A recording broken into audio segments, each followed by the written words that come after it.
As much as armor is something that I work with each and every day, twisting steel into beautiful shapes, the questions that regular 21st century people ask me, what does that say about the other people that I work with? Anyways, the questions often surprise me because I work with this stuff every single day, and I often take these ideas for granted. The Abbey is this great hub where people from all different walks of life come to and can observe history and get to ask these questions. And it's such a treat to be able to stand in front of a crowd and answer these questions from a place of working at this job legitimately as an armorer. And I realize that's a pretty rare thing, and it's kind of cool. So thank you guys for stepping up and asking those questions, because I had so much fun getting to answer them.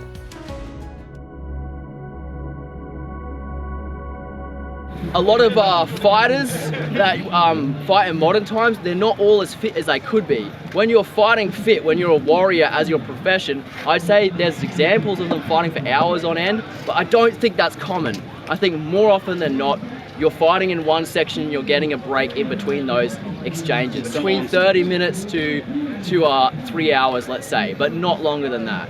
Have you ever seen, like, oftentimes, like in Africa and other places, like a lot of the time they carry a lot of stuff on top of their head? Yeah, that's right, yeah. Weight directly on your spinal column is actually well supported. So it is heavy, yes, but with that suspension liner and being fit, being a warrior, being strong, it's not too much of a problem.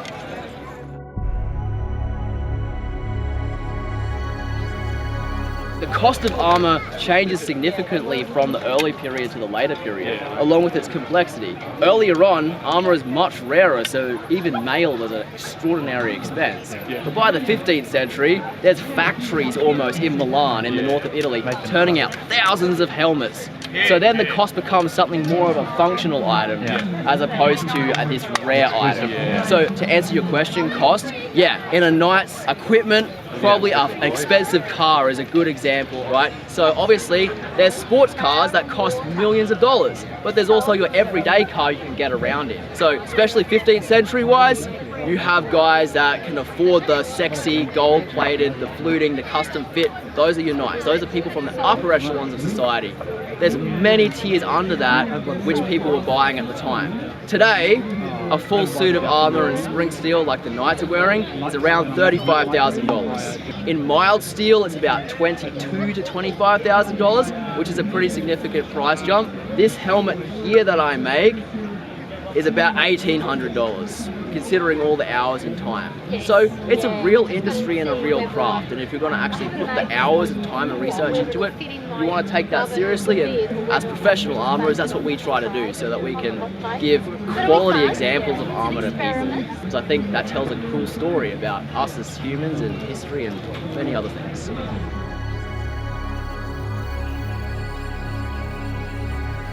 A full set of mail with the helm probably weighs about 25 kilos, depending upon how it's tailored to the body. A lot of the time in reenactment, what you do see is there's quite a lot of extra mail hanging around. In fact, my sleeves are quite open. At this time period, everything was tailored. The joints were tailored down and removed down to the minimal amount of mail. The other thing with tailoring is that it fits the body. For example, how does this leg not inhibit my movement? Well, critically, there's a tie around the ankle and a tie above my calf muscle.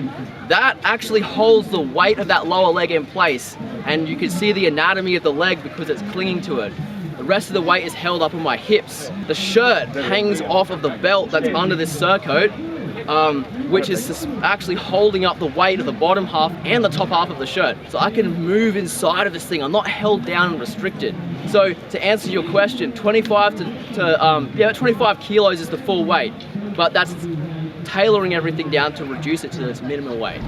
Yeah, Adrian is a good example of the tailored mail. I think another interesting point, difference between Adrian's mail and my mail, this is a reenactment point. As reenactment has evolved in the 21st century, our understanding of armor has evolved with it. So nowadays we have so much better knowledge and sources to actually recreate stuff. Starting out, most reenactors, if they could get a set of butted chainmail, which these rings are butted, which means the ends are just joined together. There's no rivet in it. That was good. You had some butted mail. What's even better about Adrian's mail here is that it's tailored to him. So lift your arms up, Adrian. There's not a lot of extra slack here under the armpits. It's narrow around the waist, and he doesn't have bagginess in the sleeves. Brad's is an example of untailored mail. It's got extra material here, lots of extra weight he's having to lift with his arms, and lots of bagging in the sleeves. This is historical mail. There's a rivet through every single ring in the armor.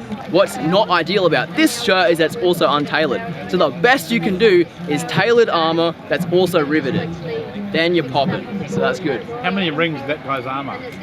About 20,000. About 20,000. It actually changes a lot based on how big the rings are. 6 mil rings. Yeah, this is like 10 mil. Yeah, so the wire is usually about 1.2 millimeters is usually the common thickness of wire. His weighs half as amount as mine. This one weighs 16 kilos. I think yours is 8. Yeah, that's right. Yeah, so that's a good example. So this shirt with the butted links, with the smaller link, 16 kilos. This one's half of the weight because of the size of ring. And it's also lighter rings because they're riveted together as well. So when you get stabbed with a dagger or a sword, the ring won't split apart. The rivet holds it in.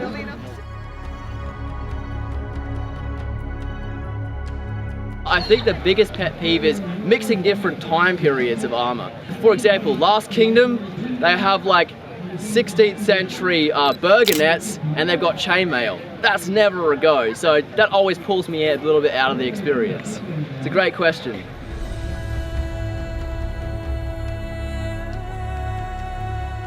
History is an exponential curve. There's a speech that JFK actually gave about the moon landing. He's like, he takes history as it's a couple of hours or minutes, and he breaks it down and he explains like in the last few seconds we figured out flight and now we're putting a man on the moon. That same formula applies to armor because the evolution of armor is probably the biggest industrial function before things like cars and machinery began. Bolts, nuts and screws were figured out in the process of armoring. So the engineers of the 15th, 13th and 14th centuries were the predecessors of the Industrial Revolution engineers.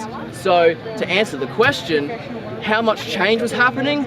50 years of this helmet, we find that this ocularium gets replaced and it starts to look a little bit more like some of those bigger great helms you get to see. Another 50 years, those big great helms come along and these guys have started to evolve. There's about 100 years probably between this guy, and then within 50 years you jump very quickly to like much more advanced this stuff. one and that one. Even 200 years between that one and this one. So, and then at the end of the 14th century, the 1400, the English figured out the first full white harness, head to toe plate armor. The English figured that out first. The Italians then borrowed that, and then from then on the Italians mastered armor. Up to 70% of armor in Europe by 1470, which is around the later half, is Italian-made armor. They exported it across the continent, an entire industry of that.